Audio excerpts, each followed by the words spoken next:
Hello, good evening. चलिए आगे start करते हैं बचे हुए 15 क्वेश्चन। ओके, किसी को पिछले वाले क्वेश्चन में डाउट नहीं आया? 15 जो मैंने डिस्कस किए थे, आगे अपन डिस्कस करते हैं जल्दी से इन क्वेश्चन को। हिंट लेते हैं, पूरा सॉल्यूशन सॉल्व करने की जरूरत नहीं है। लगभग आप लोगों ने निकाल लिया होगा। ये वाला पार्ट बचे हुए 15 थोड़ा इजी है कंपेरेटिवली जो पहले 15 थे। ओके, चलिए बढ़ते हैं आगे। तो हम क्या देखेंगे इसमें? हमें दिख रहा है कि इसमें बोल रहा है कि a simple pendulum of length L and Bob of mass M is hanging in front of a large conducting sheet of surface charge density sigma. Okay, ये पेंडुलम आपका रखा हुआ है और ये इनफाइनाइट शीट है। हमें पता है इसकी इलेक्ट्रिक फील्ड कितनी होती है, सिग्मा अपॉन 2 एप्सिलॉन नॉट। आपको दिख रहा है ये क्या है, इंडिपेंडेंट ऑफ, क्या है, इंडिपेंडेंट ऑफ डिस्टेंस। ये distance independent actually infinite sheet का क्या है, जो इलेक्ट्रिक फील्ड होता है, यानी डिस्टेंस से फर्क नहीं पड़ेगा। ओके, आगे बढ़े। क्या बोल रहा है question? If suddenly charge plus Q given to the bob, actually ये बॉब है। Okay, given to the bob in the position zone. क्या करते हैं हम, इस चार्ज को क्या करते हैं, प्लस क्यू चार्ज दे देते हैं अचानक से। ध्यान देना, जैसे ही मैंने प्लस क्यू चार्ज दिया होगा, आपको पता है इसकी वजह से जो इलेक्ट्रिक फील्ड है किस डायरेक्शन में, इधर है, पैरेलली इस डायरेक्शन में है ऐसे। ये क्या है, इलेक्ट्रिक फील्ड की डायरेक्शन। ओके, कितनी है हमें पता है, sigma upon 2 epsilon not. Okay, ये इसकी वैल्यू है। अब क्या होगा, जैसे ही मैंने चार्ज दिया, इलेक्ट्रिक फील्ड ऑलरेडी प्रेजेंट थी, इसकी वजह से क्या होगा, इस बॉब पे फोर्स लगना स्टार्ट होगा। क्या होगा, एक्सपीरियंसेस फोर्स, फोर्स एक्सपीरियंस करेगा। क्या करेगा, फोर्स एक्सपीरियंस करेगा। कोई दिक्कत तो नहीं है। जैसे ही फोर्स एक्सपीरियंस क्या करेगा, इलेक्ट्रिक फील्ड डायरेक्शन में ये ऐसे मूव करना चाहेगा। क्यों? क्योंकि लेंथ की वजह से, इस रस्सी की वजह से, स्ट्रिंग की वजह से कांस्टेंट है, तो क्या करेगा, इसका मोशन कैसा होगा, हम इसको विजुलाइज करें थोड़ा सा। तो ये जो हमारा पार्टिकल है,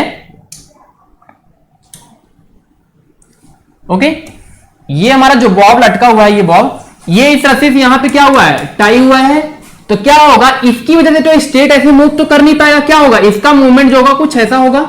मान लेते किसी टाइम पे आके यहां पे आ गया, मैक्सिमम क्या हुआ, इतनी दूर, अब इसके ऊपर नहीं जा सकता, इसके ऊपर नहीं जा सकता। क्या होगा, यहां पे वेलोसिटी 0 है और यहां पे भी वेलोसिटी क्या है, 0। कोई दिक्कत नहीं है, क्योंकि अगर वेलोसिटी होती क्या और ऊपर जाता, तो हम कंसीडर करते हैं, मान लेते हैं ये L था, ये क्या था, ये भी लेंथ कितनी होगी, L ही होगी। ये मैक्सिमम एंगल जो बनाएगा वो मान लेते हैं एंगल कितना होगा, थीटा।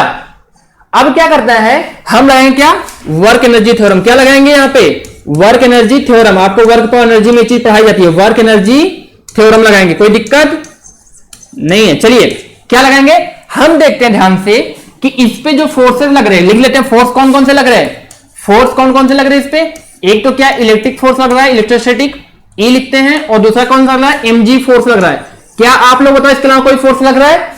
बिल्कुल लग रहा है। तीसरा कौन सा है, टेंशन फोर्स। वो कैसा लग रहा होगा, यहां पे टेंशन T, यहां पे टेंशन T। कोई दिक्कत? लेकिन अगर आप ध्यान से देखो, हर पॉइंट पे अगर मैं बनाना चाहूं तो ये टेंशन लग रहा है, कैसा लग रहा होगा, इस डायरेक्शन में ये टेंशन, बट जो डिस्प्लेसमेंट हो रहा है किधर हो रहा है, इधर टेंजेंशियल डायरेक्शन में। तो मैं बोल सकता हूं जो वर्क डन होगा, बोल सकता हूं जो टेंशन है और टेंशन के साथ जो डिस्प्लेसमेंट हो रहा है, डिस्प्लेसमेंट डी लिखता हूं, डिस्प्लेसमेंट, ये जो है क्या 90 डिग्री है, ऑर्थोगोनल है, परपेंडिकुलर एक दूसरे के। ठीक है, और mg, ध्यान देना mg कैसा लग रहा है, mg हमेशा डाउनवर्ड लगेगा। mg हमेशा क्या लगेगा, हर पॉइंट पे क्या लग रहा है, डाउनवर्ड लग रहा है। कोई दिक्कत नहीं, यहां भी क्या लग रहा है, डाउनवर्ड। एक फोर्स और लग रहा है, आपको पता है कौन सा, इलेक्ट्रोस्टैटिक फोर्स। दिखा दो, चलिए इलेक्ट्रिक कैसा लग रहा होगा, इस हॉरिजॉन्टल डायरेक्शन कितना, charge q into electric field, यहां भी इतना ही लग रहा होगा और यहां भी। ये तीन फोर्सेस लग रहे हैं, कौन कौन से, एक तो टेंशन, दूसरा QE फोर्स जो कि इलेक्ट्रोस्टैटिक फोर्स है, तीसरा कौन लग रहा है, mg फोर्स लग रहा है। इसके अलावा कोई फोर्स नहीं है, यानी कि वर्क डन जो लिखेंगे हम किसकी वजह से लिखेंगे, इन्हीं तीन की वजह से लिखेंगे। तो हम क्या जानते हैं, तीनों ही फोर्स, आप ध्यान से देखो, कांस्टेंट है। तीनों ही फोर्स क्या है, all three are constant force. कौन कौन से, mg भी हमेशा क्या लगा, डाउनवर्ड लग रहा है और मैग्नीट्यूड भी फिक्स है। QE भी इलेक्ट्रोस्टैटिक फोर्स क्या लग रहा है, हॉरिजॉन्टली लग रहा है। QE किधर लग रहा है, हॉरिजॉन्टल डायरेक्शन में लग रहा है, और कहां लग रहा है, ध्यान से देखो आप लोग, हॉरिजॉन्टल लग रहा है और क्या कांस्टेंट है। टेंशन क्या है, इसका डायरेक्शन तो चेंज हो रहा है, बट क्या मैं देख सकता हूं, टेंशन का जो डिस्प्लेसमेंट है और टेंशन फोर्स उनके बीच का एंगल कितना 90 डिग्री। तो हमें पता है वर्क डन बराबर कितना होता है F dot DS force dot displacement. Dot product आपको पता है दो चीजों का, दो वेक्टर का डॉट प्रोडक्ट क्या होता है, जीरो होता है। जब क्या होता है दोनों परपेंडिकुलर होते हैं तो मैं बोल सकता हूं work done due to tension. एक मिनट ऐसे स्टार्ट करते हैं। हम क्या करते हैं कि लिखते हैं work energy theorem. Work energy theorem ये बोलता है कि work done by all forces equals to change in kinetic energy. कोई दिक्कत नहीं, क्या बोला मैंने, work done by all forces equals to change in kinetic energy. लिख देता हूं work done by all equals to change in kinetic energy. कोई दिक्कत नहीं, लिखते हैं कौन कौन वर्क कर रहा है। पहला फोर्स टेंशन, दूसरा work done bye mg plus work done bye, बोलो जल्दी से, इलेक्ट्रोस्टैटिक फोर्स E बराबर क्या होना चाहिए चेंज इन काइनेटिक। ध्यान दो यहां भी वेलोसिटी जीरो, यहां पे भी फाइनल पोजीशन वेलोसिटी जीरो, तो क्या लिखूंगा काइनेटिक एनर्जी जीरो ही आएगा, half M V square zero change. अब क्या करेंगे हम, ध्यान से देखेंगे यहां पे कि जो वर्क डन बाय टेंशन है, मैंने बताया जीरो क्यों है, क्योंकि दोनों एक दूसरे के परपेंडिकुलर है। डिस्प्लेसमेंट और फोर्स क्या है परपेंडिकुलर, टेंशन जो है परपेंडिकुलर है अपने डिस्प्लेसमेंट के। कोई दिक्कत नहीं। अब ध्यान से देखना एक चीज और टर्म आता है कंजर्वेटिव फोर्स। मैं क्या करना चाह रहा हूं इसमें, मेनली आपको सारी चीजें जो इंक्लूड हो रही है थोड़ा टर्म आपको बताना चाहता हूं। कंजर्वेटिव फोर्सेस एक चीज होता है, कंजर्वेटिव फोर्स ऐसे फोर्स होते हैं जिनका वर्क क्या होता है पार्ट डिपेंडेंट नहीं होता। कंजर्वेटिव फोर्स क्या होते हैं, एक साइकिल में, वन साइकिल में क्या होता है, वन साइकिल में इनका वर्क कितना होता है जीरो होता है। कोई दिक्कत नहीं, तो ऐसे फोर्स क्या बोलेंगे कंजर्वेटिव फोर्स। और इनका जो वर्क डन लिखते हैं हमेशा कैसा होता है पार्ट डिपेंडेंट नहीं होता। क्या होता है not part dependent, part dependent नहीं होता। कैसा होता है स्टेट, कौन से स्टेट पे है तो हम देख सकते हैं फाइनली हमारा पार्टिकल जो आया है, पहले यहां पे था पोजीशन नंबर 1 बोलता हूं, पोजीशन नंबर 2। ओके चलिए देखते आगे। अगर मैं इसको डायग्राम से दिखाऊं तो पहले हमारा यहां था ये एल डिस्टेंस, यहां पे mg लग रहा था और QE लग रहा था। मैंने बताया दोनों ही फोर्स कैसे कंजर्वेटिव। तो पहली पोजीशन ये, फाइनल कहां आ गया बताओ जल्दी से, यहां पे आ गया, ये पोजीशन नंबर 2। अभी भी ध्यान देना कंजर्वेटिव फोर्स क्या होता है पार्ट डिपेंडेंट नहीं होता है। तो क्या लिखूंगा, हमें पता था वर्क डन बाय टेंशन कितना आ गया था zero, plus work done bye mg plus work done by electrostatic बराबर जीरो। हम मान के चलते हैं आपको पता होगा। तो वर्क डन mg कैसे लिखें, ध्यान से देखना आप लोग, जो mg क्या हुआ कितनी हाइट ऊपर गया, ध्यान से देखो यहां पे इतनी हाइट ऊपर गया, ये मान लेते हैं h। अगर बताना ये एंगल थीटा है, ये लेंथ l है, बची हुई लेंथ कितनी हो जाएगी, ये वाली ये लेंथ कितनी होगी l cos थीटा।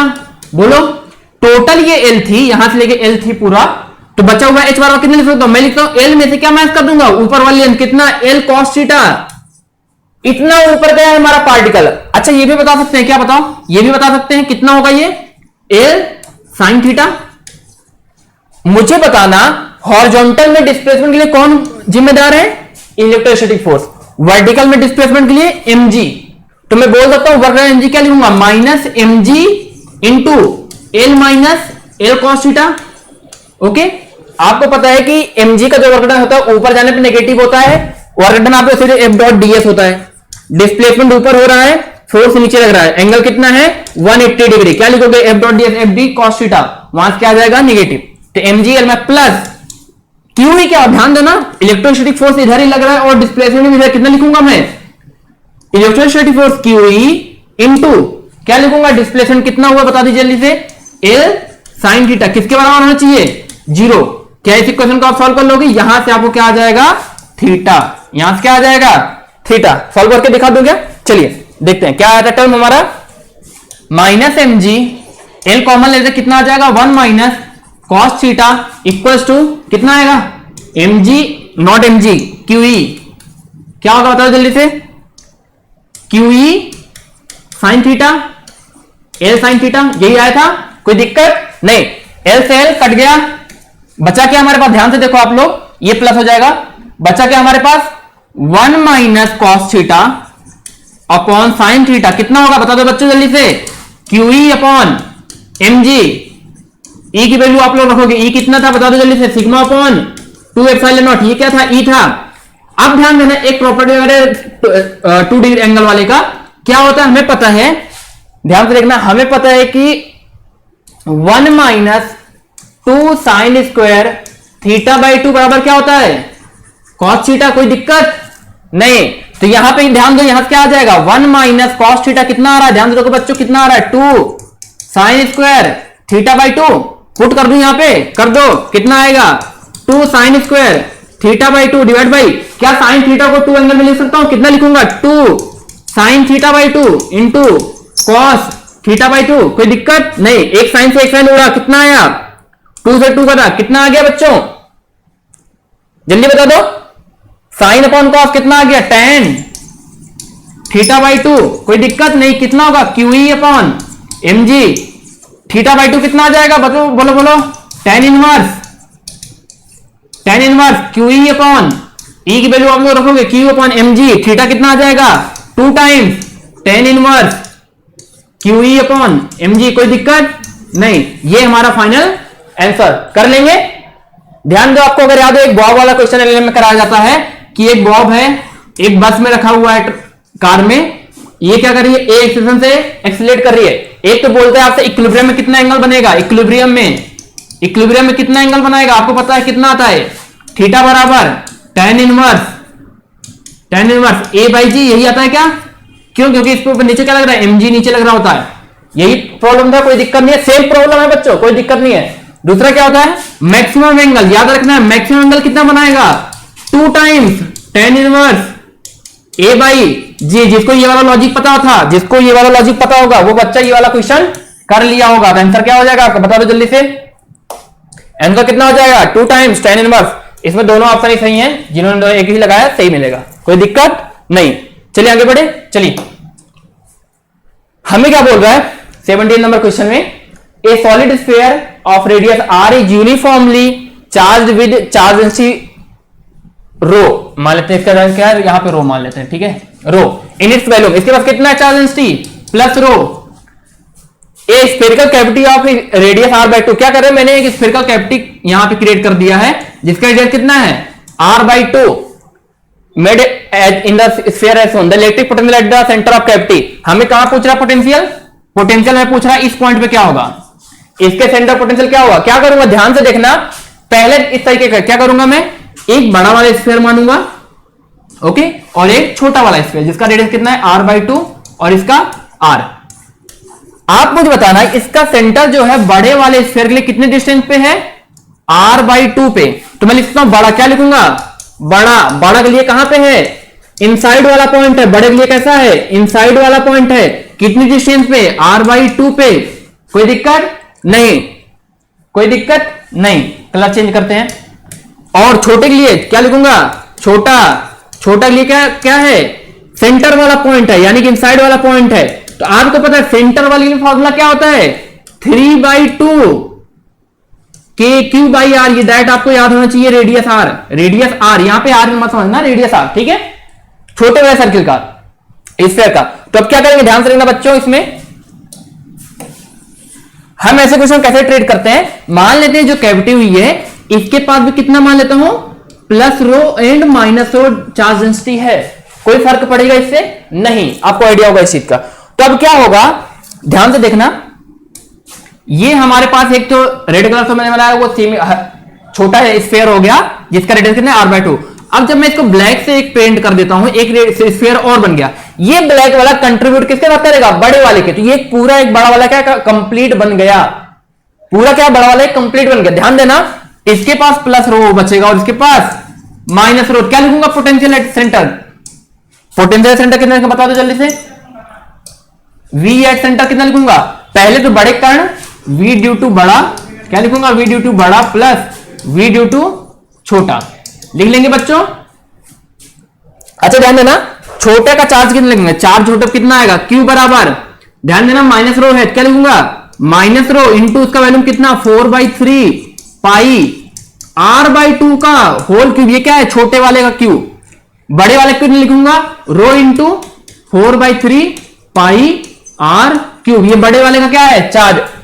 आपको पता है बड़े वाले का इंटरनल पॉइंट है कितना होता है 3/2 के q upon r cube into 3 r square minus smaller c का ही फॉर्मूला होता है क्या, बोल बच्चों फॉर्मूला ये क्या था, नहीं क्या होता है फॉर्मूला अपना? ये नहीं होता है। कितना होता है बता दो जल्दी से? डिवाइड बाई के q upon 2r³ 3r³ minus 3r² minus r², 3r² minus r²। ये बड़े के लिए, छोटे के लिए हमें पता है कितना होता है 3/2 के क्यू अपॉन छोटा, के क्यू का छोटा चार्ज रखना है डिवाइड बाई रेडियस उसका कितना है r/2। कर लेंगे क्या? कोई दिक्कत तो नहीं है? यहां पे r की वैल्यू कितनी होगी?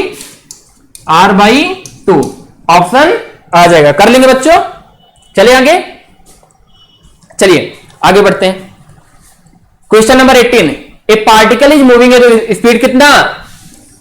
v as a function of क्या दे रखा है? v as a function of x दे रखा है हमें क्वेश्चन में। along positive x axis, along positive x calculate the speed of particle attain at time t equals to τ second. ध्यान देना, हमें रिलेशन दे रखा है किसका किसका? v और x का। किसका रिलेशन दे रखा है? v और x का। चाहता क्या है? टाइम। क्या करना पड़ेगा इसमें? ऐसा कुछ चेंज करो क्या हो जाए कि ये टाइम आ जाए यहां पे।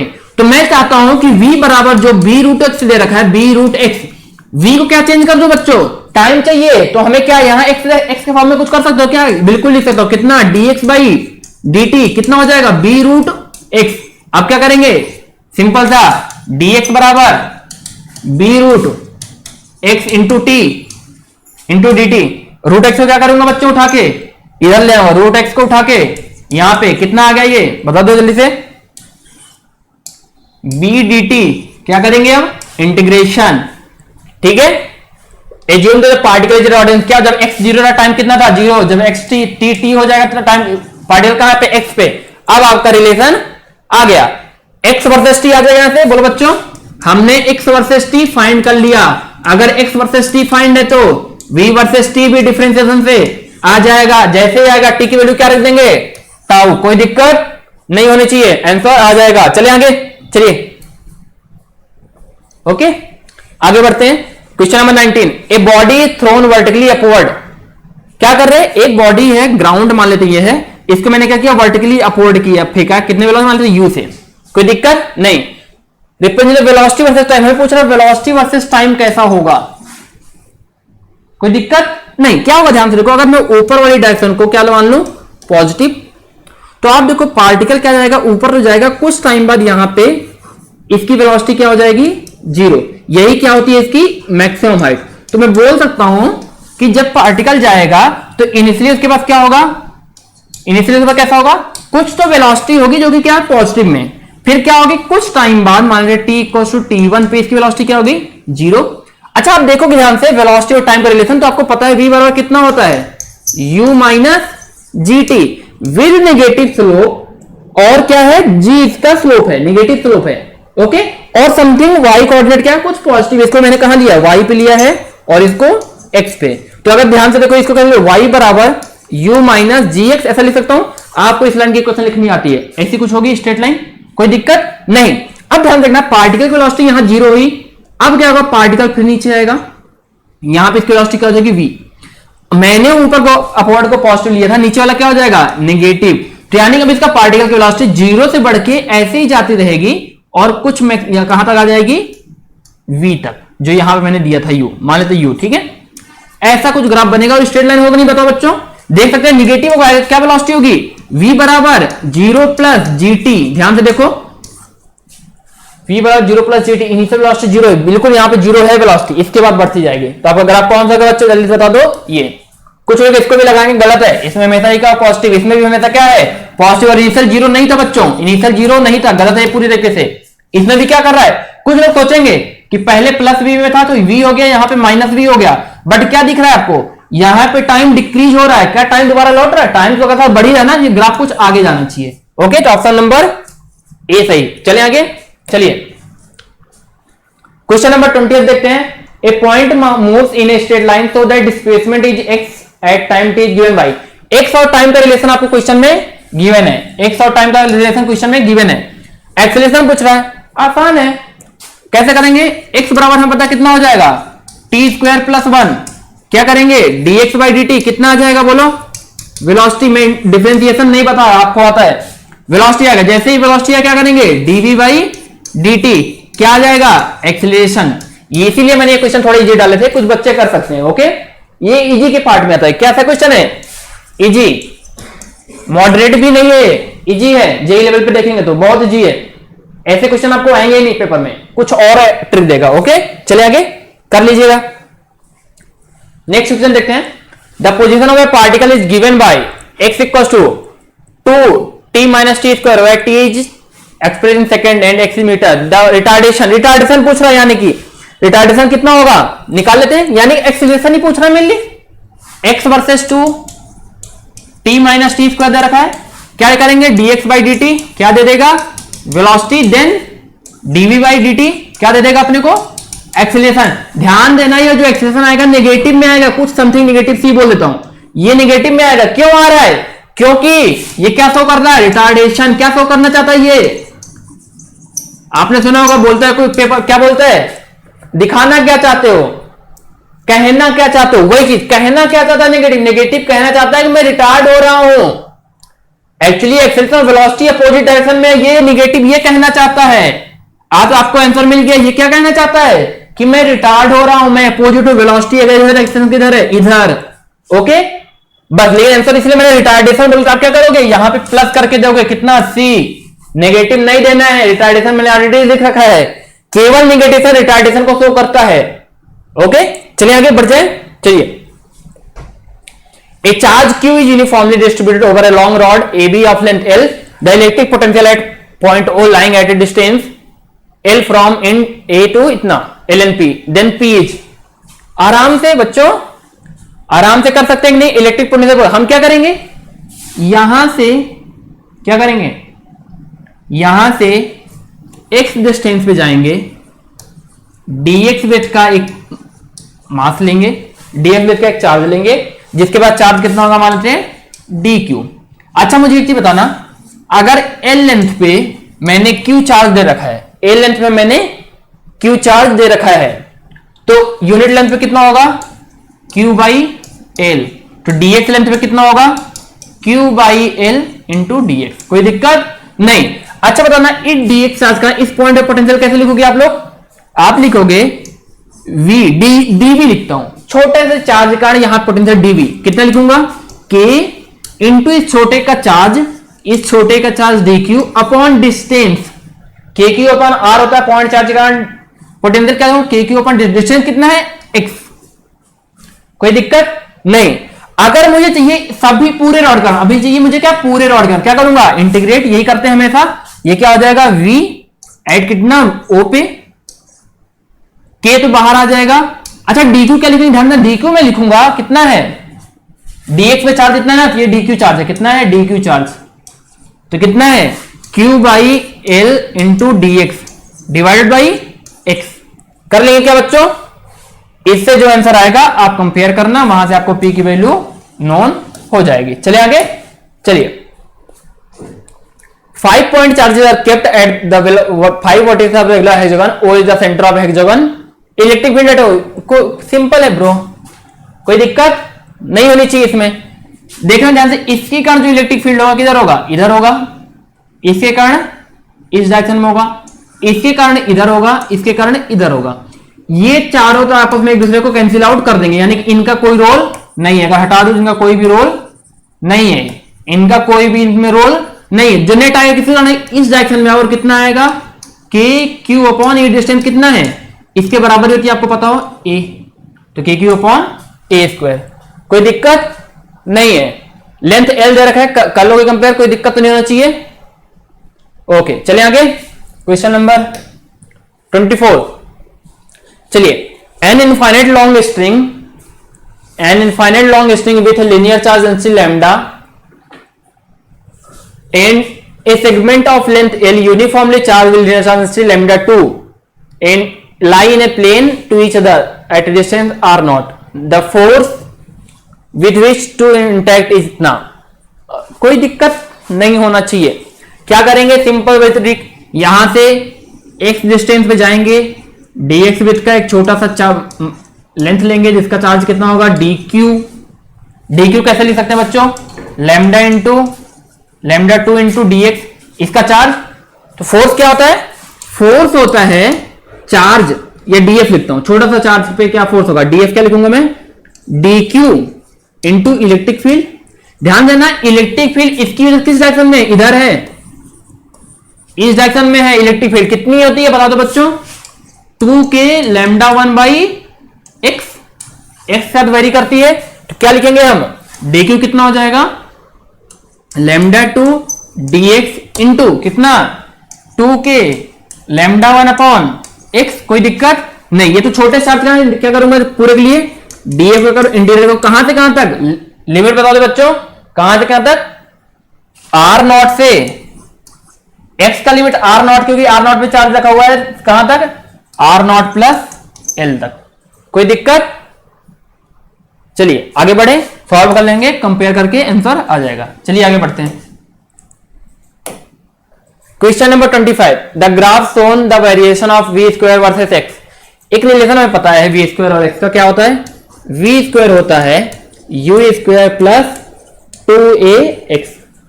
कोई दिक्कत नहीं, ए को यहां में क्या करना है, साइन के साथ रखना होता है, ए को कैसा रखना है, साइन के साथ, रिटार्डेशन है तो नेगेटिव, और अगर एक्सेलरेशन है तो पॉजिटिव के साथ। The magnitude of maximum acceleration, अगर हम देखें इसको मैंने कहां ले लिया है, वाई एक्सिस पे, इसको तो वी स्क्वायर मान लेता हूं, कोई कांस्टेंट सी मान लेता हूं, प्लस क्या लिखूंगा, इसको एक्स पे रखा हो, क्या हो जाएगा 2ax।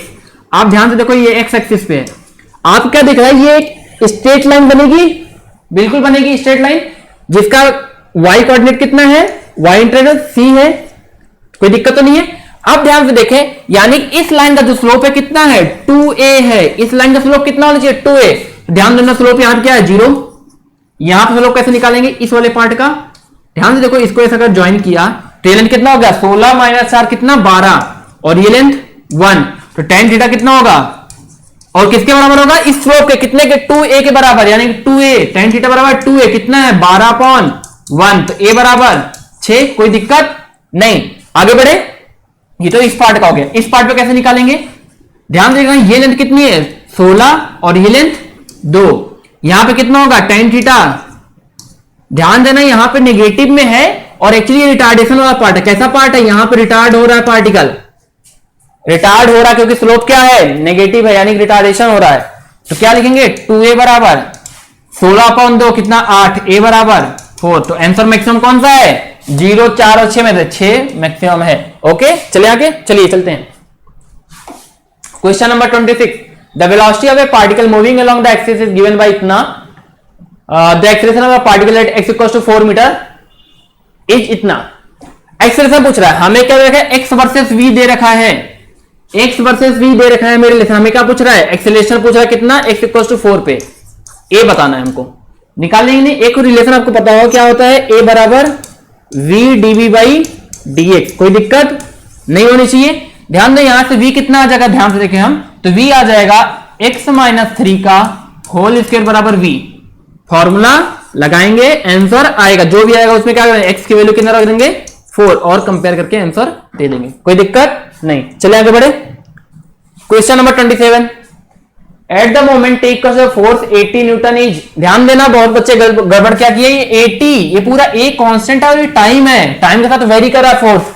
फोर्स कैसा लिखा है, फोर्स लिखा है a into T, applied on A small body of mass resting on the smooth. तो ऐसा कुछ हो रहा है, स्मूथ सरफेस रेस्ट किया हुआ था, ये कोई बॉडी है जिसका मास कितना है m, इस पे एक फोर्स हम लगाना स्टार्ट करें, ध्यान रखें क्या लिखा, the permanent direction of this force form an angle alpha with the horizontal. ऐसा कुछ है, फोर्स हॉरिजॉन्टली नहीं लग रहा है, कैसा लग रहा है, फोर्स कुछ एंगल पे लग रहा है, कितना F बराबर 80, और ये एंगल कितना है, हमेशा ही अल्फा एंगल बना रहा है। क्वेश्चन में क्या बोला, परमानेंट डायरेक्शन, यानी हमेशा ही अल्फा क्या बना रहा है, अल्फा एंगल बना रहा है हॉरिजॉन्टल के साथ, कोई दिक्कत नहीं। Then the distance traverse by the body up to this moment off the breaking off plane. Actually इसका मतलब क्या, ब्रेकिंग ऑफ प्लेन, कि पार्टिकल जो है, जो बॉडी है क्या हो गई, डिटैच, क्या हो गई, डिटैच फ्रॉम सरफेस। कैसा हुआ, बॉडी सरफेस से डिटैच हो गई, उस टाइम तक पूछ रहा है। तो पहले वो टाइम निकाले जब डिटैच होगी, कैसे निकालेंगे, ध्यान से देखना आप लोग, इसमें फोर्स के दो कंपोनेंट, एक तो कंपोनेंट हॉरिजॉन्टल है, कितना आएगा F cos अल्फा, एक आएगा F sin अल्फा, कितना आएगा F sin alpha.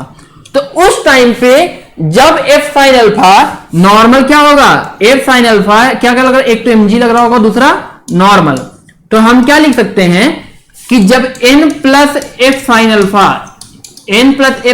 M G detach, मतलब क्या होगा, जब भी आपको सेंटर ऑफ मास या सर्कुलर में कभी भी डिटैच का प्रॉब्लम आएगा, डिटैच मतलब क्या हो, ब्रेकिंग ऑफ प्लेन, इसका मतलब क्या होता है, नॉर्मल क्या कर दो बच्चों, नॉर्मल को जीरो कर दो। जैसे ही बॉडी किसी चीज से डिटैच होगी यानी उनके बीच का नॉर्मल क्या हो गया, जीरो हो गया, तभी डिटैच हुए हैं, कोई दिक्कत नहीं। तो अब क्या करो, डिटैच मतलब जब भी बोले ब्रेकिंग ऑफ प्लेन नॉर्मल क्या कर देना है, जीरो। तो क्या आ गया, एफ साइन अल्फा बराबर एम जी। ध्यान देना यहां एफ वेरिएबल क्या है, 80 साइन अल्फा हो जाएगा कितना, एम जी। यहां से टी की वैल्यू हमें पता चल गई कि इस टाइम पे पार्टिकल का नॉर्मल जीरो हो, यानी particle breaking off the plane, particle break कर गया, यानी कि प्लेन से डिटैच हो गया उस टाइम पे। तो टी कितना आया, ध्यान से देख लो, टी बराबर कितना आया, एम जी अपॉन ए साइन अल्फा। कोई दिक्कत तो नहीं है। इस टाइम में पार्टिकल क्या करेगा, सरफेस से ऊपर उठ जाएगा। अब हमें टाइम पता चल गया है, तो हमें पूछा है क्या, डिस्टेंस टेबल। डिस्टेंस किसकी वजह से टेबल करेगा, इसकी वजह से एफ कॉस अल्फा। आपको ये एक्सेलरेशन पता, ध्यान देना प्लीज प्लीज प्लीज। ये एक्सेलरेशन जो आएगा कैसा है, वेरिएबल, तो प्लीज वो वाले फॉर्मूले मत लगाना है ना, एक्स बराबर u t plus half a t square, x बराबर u t plus half a t square नहीं लगाना है।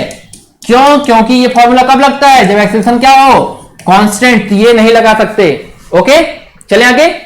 अच्छा क्वेश्चन था थोड़ा सा, चलते आगे। Question number 28, question number 28, a force F बराबर, वेक्टर फॉर्म में फोर्स दिया है हमको, क्या बोल रहा है, प्रोड्यूस एक्सेलरेशन ऑफ इतना।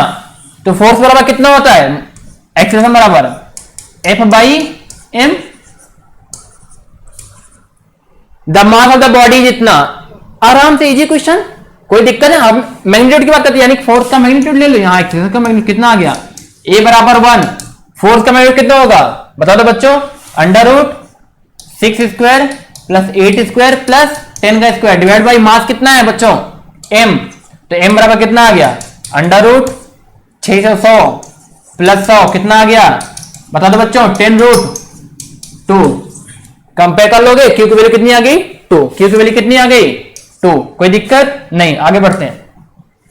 Question number 29, a ball is thrown upward from the top of a tower 40 metre high with velocity of 10 metre per second, the time when it strike the ground. ऐसा कुछ बोल रहा है कि ये top of the tower था, ये height कितनी है 40 मीटर, ये आपका क्या है ग्राउंड। यहां से मैंने एक बॉल को ड्रॉप किया, ड्रॉप मतलब क्या होता है ध्यान देना, थ्रो नॉट, सॉरी क्या कर रहा है, पार्टिकल को ऊपर थ्रो कर रहा है। यहां मान लेते हैं ये ग्राउंड है, ये ग्राउंड, और ये क्या है आपका टावर। यहां क्या कर रहा हूं मैं, वेलोसिटी यू से, यू बराबर कितना देखा 10 मीटर पर सेकंड से ऊपर थ्रो कर रहा हूं। पूछ रहा है पार्टिकल नीचे कब कितना टाइम में आएगा, तो क्या होगा ध्यान से देखना, मूवमेंट देखते हैं पार्टिकल का, पार्टिकल ऊपर जाएगा यहां से, ऐसे गए, यहां पे क्या होगा, इसकी वेलोसिटी क्या हो जाएगी 0, वेलोसिटी 0 हुई। फिर क्या होगा पार्टिकल को, ध्यान से देखना, फिर पार्टिकल अब नीचे आना स्टार्ट करेगा यहां पे, यानी कि आपको ये वाला टाइम प्लस ये पूरा ऐड करके बताना है। फॉर्मूला कौन सा लगा सकते हैं बच्चों, इस फॉर्मूला लगा, यहां से क्या डिस्प्लेसमेंट का फॉर्मूला क्या लिखूंगा, डिस्प्लेसमेंट कितना हुआ इस पॉइंट से -40, यानी कि -40 बराबर, ऊपर को मैं क्या ले रहा हूं पॉजिटिव ले रहा हूं, ठीक है। क्या लिखूंगा यूटी कितना 10 इंटू टी, एक्सटेंशन कितना नेगेटिव यानी -12 जी इंटू टी स्क्वायर। यहां से टी का फंक्शन क्वाड्रेटिक का 2 वैल्यू जाएंगे, आप देख लेना कौन सा होने वाला, ठीक है, कोई दिक्कत नहीं। चलें आगे, क्वेश्चन नंबर 30, लास्ट क्वेश्चन है, डिस्कस करते हैं। For an on infinite line of a charge N है, ठीक है, ये क्या है for an infinite line of charge having charge density lambda lying along X axis, ये वाला आपको बोल रहा है, ये ओके, ये क्या है इनफाइनाइट है, यहां पे ये इनफाइनाइट चार्ज डेंसिटी लैम्डा वाला रख रखा है हमने। The work done in moving charge cube from C to A. अच्छा ध्यान देना, मैंने आपको अभी बोला था इलेक्ट्रोस्टैटिक फोर्स कैसा होता है, कैसा नेचर में होता है, कंजर्वेटिव नेचर। कैसा होता है बच्चों, कैसा होता है, कंजर्वेटिव नेचर का होता है। कंजर्वेटिव जितने भी फोर्स होते हैं उनका वर्गीकरण कैसा होता है, हमेशा कंजर्वेटिव फोर्सेस का वर्गीकरण कैसे लिखते हैं, -डेल्टा-U। क्या लिखते हैं, याद रखना, कंजर्वेटिव फोर्सेस का वर्गीकरण कैसा होता है, -डेल्टा-U। अभी पिछले क्वेश्चन में जो अपन ने डिस्कस किया था, क्वेश्चन नंबर बॉब वाला, उसमें ऐसे ही मैंने किया था वर्गीकरण लिख दिए।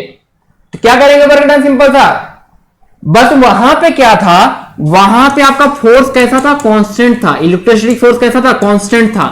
बट यहां पे आपको पता है इलेक्ट्रोस्टैटिक फोर्स कांस्टेंट नहीं, क्योंकि इसकी वजह से जो इलेक्ट्रिक फील्ड होती है, ये फोर्स, वो कितना होता है 2k lambda by are, are के साथ वेरी करता है, आर के साथ वेरी करता है, तो ऐसे नहीं कर पाएंगे।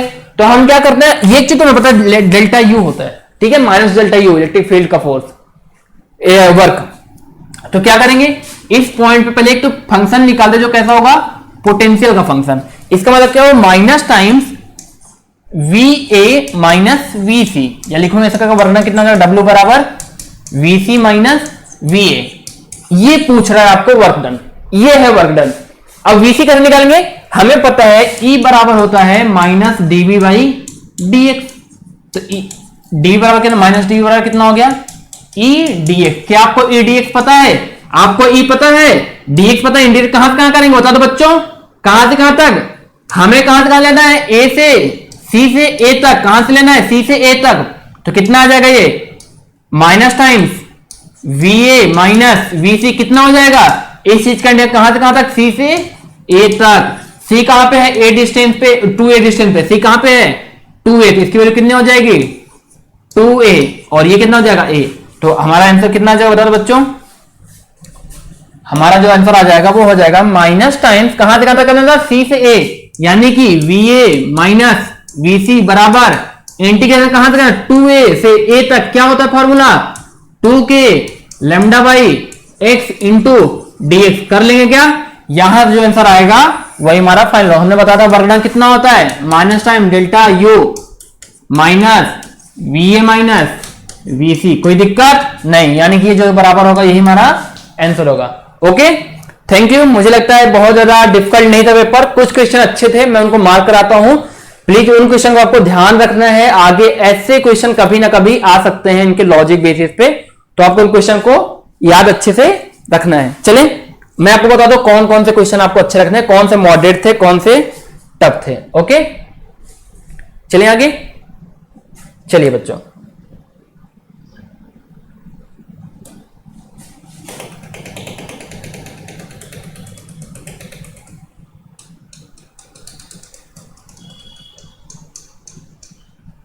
अब मैं आपको बताना चाहता हूं कौन कौन से क्वेश्चन आपको याद रखने हैं, कौन कौन से क्वेश्चन आपको याद रखना है। ओके,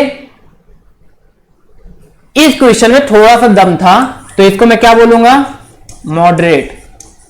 थोड़ा सा दम था, बहुत ज्यादा मॉडरेट माइनस बोलता हूं, मॉडरेट माइनस, थोड़ा सा कम था। ओके, क्वेश्चन नंबर 2, ये आपके क्या इलेक्ट्रोस्टैटिक पोटेंशियल, पर मैं आपको सोचना चाह रहा था, इसका जो लॉजिक बताया है आपको, इसका लॉजिक क्या था, फाड़ो लॉजिक था। लॉजिक क्या था, फाड़ो। तो इस क्वेश्चन के लॉजिक को आपको याद रखना है कि जब भी सिमेट्री आएगी आपको ये क्वेश्चन याद रखने हैं। तो ये क्वेश्चन बोल सकता हूं लॉजिकल, मैं टफ नहीं बोलूंगा, क्योंकि जिनको लॉजिक पता उनके लिए इजी था, जिनको नहीं पता था उनके लिए टफ था। तो ये क्वेश्चन कैसा था, लॉजिकल, आपको लॉजिक मैंने बताया है। चले आगे, क्वेश्चन नंबर 3, ये क्वेश्चन अच्छा था। मैं डिफिकल्टी लेवल नहीं बता रहा, मैं अच्छा और कौन सा बहुत अच्छा, ठीक है, तो ये अच्छा था, वेरी गुड बोलता हूं, वेरी गुड। और क्या बोल सकता हूं, कंसेप्चुअल था, कंसेप्चुअल था। तो आपको ये चीजें याद रखनी है। ये क्वेश्चन पर्टिकुलरली इसमें जो लॉजिक लगा है वो आपको याद रखना है, इसीलिए इसको मैं मार्क करूंगा स्टार मार्क। तो आपको ये क्वेश्चन याद रखना है खासकर। चले आगे, क्वेश्चन नंबर 4 एनएलएम का है, आप लोग बस देख लेना, जेई में इंपॉर्टेंस है इनके लॉजिक का, बहुत ज्यादा फर्क नहीं डालेगा आपकी चीजों पे, इतने ज्यादा क्वेश्चन एनएलएम बेस्ड नहीं आते कि डायरेक्ट एनएलएम पे हो, तो बस आपको लॉजिक इनके आने चाहिए कैसे किए हैं। तो इस क्वेश्चन को मैं मार्क नहीं करूंगा। चलिए क्वेश्चन नंबर 5, क्वेश्चन नंबर 5 क्या था, इस क्वेश्चन में प्लीज बच्चों ने आंसर लगा दिया था, बहुत बच्चों ने अनस्टेबल लगा दिया, उनकी वजह से ठीक है, उन्होंने आंसर तो ला दिया था, बट जो लॉजिक है इसके पीछे, प्लीज ऐसे लॉजिक को ध्यान रखना है। क्या करना है, ध्यान रखना है। कैसा रखना है, ध्यान रखना है। ओके, ऐसे लॉजिक को ध्यान रखना है प्लीज, आपको ग्राफ याद रहने चाहिए। क्वेश्चन नंबर 6 कैसा था, ठीक है, इजी था, कर लिया होगा आपने, नॉट वेरी इंपॉर्टेंट। चलते हैं आगे, क्वेश्चन नंबर 7, वही एनएलएम देख लेना आप लोग। लॉजिक, बस लॉजिक आपको पता होना चाहिए, ठीक है, लॉजिक पता होनी चाहिए, पता होनी क्योंकि जितने क्वेश्चन आप एनएलएम के करोगे उतने क्वेश्चन आपको करने पड़ेंगे, इनकी क्वेश्चन वैरायटी कम नहीं होगी, बस आपको लॉजिक पता होनी चाहिए। क्वेश्चन नंबर 8 कर लोगे, इजी टू मॉडरेट बोल सकता हूं, बहुत बच्चों ने इसको अटेम्प्ट कर लिया था, अच्छा था, ठीक है, इजी टू मॉडरेट, ये भी इजी था, ठीक है, इसको तो बोनस करा दिया था, थोड़ा सा मिस्टेक है इस क्वेश्चन में। Question number 10 easy, question number 10 easy, actually ये इजी नहीं बोलेंगे, थोड़ा मॉडरेट की ओर जा रहा है, क्यों? क्योंकि इसमें आपको चारों ऑप्शन चेक करने पड़ेंगे, आपको चारों ऑप्शन ही चेक करने पड़ेंगे, फाइनल क्योंकि नहीं बोला, ठीक है। तो आपको मॉडरेट बोला जो थोड़ा टाइम ले सकता है, मॉडरेट है, मॉडरेट से भी कम बोल सकते हैं, इजी और मॉडरेट के बीच में, ये भी इजी, कोई दिक्कत नहीं, सिंपल, कोई भी 11th क्लास का बच्चा कर देगा जो पढ़ा होगा। क्वेश्चन नंबर 12 ट्रिकी, क्योंकि इसमें भी आपको क्या करना, सारे ऑप्शन चेक करने थे। इजी, देखो ये सब इजी है, जो इजी बोल रहा हूं वो क्वेश्चन करने लायक थे, कोई भी बच्चा करना चाहिए था, तो आपने थोड़ा एफर्ट डालना पड़ेगा ऐसे क्वेश्चन पे। गुड, अच्छा था, लॉजिक नहीं था कुछ खास, आपको बस पता होना चाहिए कि ये जो D7 वाले जो डिस्टेंसेस है ये वाले, अगर मैं इनको D बोल दूं, जो D1 और 4 और 7 का डिस्टेंस इक्वल्स था, मैं बोल सकता हूं इसके सेंटर से ये वाला बड़े वाले का, बड़ा वाला का जो रेडियस है, बड़ा वाला R greater than D7 D1 D4, इन सभी डिस्टेंस से बड़ा था। ध्यान देना फिर, क्योंकि अंदर वाले पॉइंट का पोटेंशियल वही होता है जो सरफेस पे होता है, तो इसलिए 7 8 9 का पोटेंशियल सबसे कम होगा। मैंने 9 लिखा था, तो ये ऑप्शन सही था, तो 7 8 9 तीनों का ही सबसे कम है और इक्वल है। ये क्वेश्चन वेरी गुड, लॉजिक आपको जो लगा है इस क्वेश्चन में, वो लॉजिक याद रखने हैं, एडवांस में ऐसे ही क्वेश्चन कई बार आपको डाल देगा, तो इन क्वेश्चन के लॉजिक को समझना है, आपको कई बार आधा फिगर देके कंप्लीट करना पड़ेगा उस फिगर को, तब विजुलाइज करना पड़ेगा चीजें कैसे आएंगी। ये क्वेश्चन आपको हर बार क्लास में नहीं कराया जाएगा, तो चीजें ऐसे क्वेश्चन को अपने को पकड़ना है, याद रखना है कि जब भी ऐसा कुछ है तो हम सोच सकते हैं आगे, ठीक है। सारे क्वेश्चन आपको क्लास में नहीं कराए जाते, जितने वैरायटी टीचर्स कराते हैं, तो ऐसे ऐसे क्वेश्चन है, अपने को इनको याद रखना पड़ेगा कि जिससे ये पेपर में कभी आए तो हम इनको इस टाइप के क्वेश्चन को टैकल कर पाए।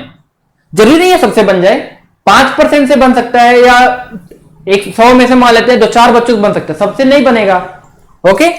तो ऐसे क्वेश्चन जरूरी नहीं है बस, लेकिन हाँ सीखना है कि कुछ ऐसे लॉजिक आते हैं तो अपने को उसको बढ़ाना है चीजें। हाँ चले, ओके। ये क्वेश्चन ठीक ठाक, कैसा था? ठीक ठाक, जिसको एनएलएम का वो वाला पार्ट था ठीक ठाक, नहीं बोलता ज्यादा, इजी इजी ही बोलूंगा क्योंकि ऐसे क्वेश्चन क्लास में कराए जाते हैं, इजी, वेरी इजी। सबसे नहीं होगा मुझे पता है, इतना भी इजी नहीं था, बट जानबूझ के वेरी इजी लिख रहा हूं क्योंकि ये 1D मोशन का है, 1000 क्वेश्चन ऐसे अपन करके बैठते हैं, ये इजी ही बोलूंगा मैं, बट जरूरी नहीं है सबसे हो जाए, थोड़ा अच्छा था question, very easy, already seen question, very easy. पहले भी आपने कहीं ना कहीं इसको देख रखा, पहले भी कहीं ना कहीं देखा होगा, पहले भी कहीं ना कहीं देखा होगा, ओके। चले आगे, question number 20 easy easy easy easy, इसीलिए बोल रहा हूं इजी इजी, मैं इन क्वेश्चन को मार्क कर ही नहीं सकता, इजी है। ये भी ठीक ठाक, कैसा है? ठीक ठाक, कोई दिक्कत नहीं, इजी,